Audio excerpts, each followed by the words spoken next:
In this video, I'm going to show you how to create a board template on monday.com. So as you can see here on my screen, I am right here on the advertising board that I have. And let's say, for example, I wanted this board to be at my template. I wanted to save this as a template or create this as a template here on monday.com. What we're going to do is just go right here at the top right corner. You can see the three dots. Let's click that one and let's find the more action button options, and then you can see here the save as template. Once we hit that, let's hit again save as template, and here at the top you can see a magic wand. It means that this board is saved as a standard template.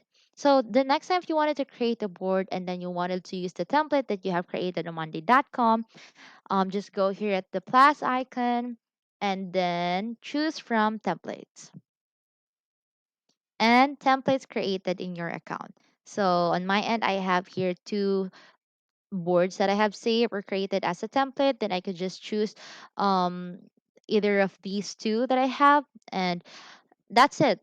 That's how you create a board template on monday.com. So if you have any questions, please let me know down the comments below, and I'll do my best to help you out.